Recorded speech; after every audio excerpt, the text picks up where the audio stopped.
Right now, a GMA health alert about medical gaslighting when patients feel their doctors dismiss their health concerns. Studies show that women and people of color are impacted most, and the results can be devastating. It's a story we first saw in the New York Times, and Janae is back with more on that. Good morning again. Good morning to all of you. So that term medical gaslighting, that's a new one that we're hearing, describing when doctors or medical providers downplay, dismiss, or even criticize a patient's concerns, leading to misdiagnosis or delayed diagnosis. And we spoke with a woman, a nurse herself, who shares how that impacted her health and her life. Despite 2 congenital heart conditions, Nurse Jenna Reish loves to run. I was probably usually doing anywhere between like 40 miles a week or so. And yeah, it was just a huge part of my life. So when the 35-year-old started to struggle on her jogs, Jenna says she sought help from numerous doctors, several of which she says dismissed her symptoms. I actually had one of the doctors say that for a nurse, I seem to have a really difficult time explaining my symptoms. And I was so insulted by that, because if there's anything I pride myself in, it's the fact that I can explain my symptoms really, really well. A new doctor who did extensive tests found she needed heart surgery, which Jenna says saved her life. Every run I went on could have quite literally been the thing that ended my life. And that is so scary to think about. Medical gaslighting is the term used by some patients who say their symptoms are inappropriately dismissed as minor or dismissed as psychological. Up to 12 million Americans are estimated to be misdiagnosed every year. Unfortunately, women and people of color are more likely to experience gaslighting from those who are supposed to care for them. And some patients begin to accept this mistreatment as the norm, and some distrust the healthcare system as a whole, and then are less likely to even seek care when they need it. On average, some studies suggest women are less likely to receive the care they need, like less likely to get basic tests for a heart attack. Multiple factors could contribute to differences in healthcare among people of color, including unequal access to healthcare and potential biases among medical providers.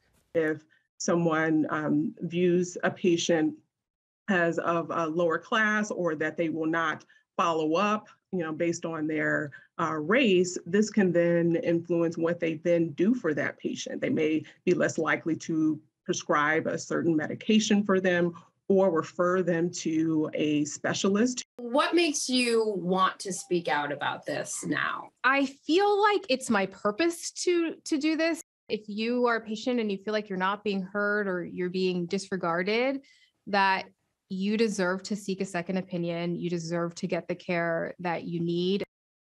And so Jenna told me that she would take her husband to every appointment because she noticed that she was taken more seriously when he was with her. Now, remember, she's a nurse and has been for over a decade. Her husband, Robin, is a software developer. Oh, my goodness. Janae, thank you. Our chief medical correspondent, Jen Ashton, is here with this. And you just shake. Yeah, we're just shaking our heads. I know. If you think your physician is not taking your symptoms seriously, what should you do? Well, first, I think we have to start with the assumption that any physician actually wants to do the best by the patient. So this unfortunately does happen, but it's not the norm, number one.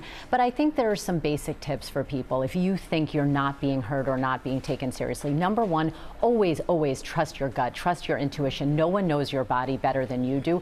Always consider a second and sometimes a third opinion. That is your right. You will never insult a reputable physician by asking for one. And then, of course, you do want to check out the logistics of your insurance plan, because unfortunately the devil is in the details, and sometimes that may or may not be covered. But, we never want to hear a situation where finances gets in the way of getting the right clinical treatment or That is true. And I'm glad you brought up about, a good doctor is not going to mind you asking for a second or third. Never. No. Is there something that we can do as patients even before we get into that position? Well, I think the first thing is to recognize that medicine is not robotic. It's not cookie cutter. There actually is a lot that goes on into making the right clinical assessment and making a diagnosis, but then some roadmap, if you will, to being an empowered patient. I think you want to always share share any and all details about your symptoms, even if you don't think they're pertinent or relevant. You, of course, want to provide as complete a medical and family history as you can. Never be afraid to ask questions. And like we heard in Janae's piece, it always helps to bring someone there with you, another set of eyes, another set of ears. That's right. Thank you for being our set of eyes and ears. Thanks, appreciate that, Jen. Well, hey there, GMA fans. Robin Roberts here. Thanks for checking out our YouTube channel. Lots of great stuff here. So go on, click the subscribe button right over here to get more of awesome videos and content from GMA every day, anytime.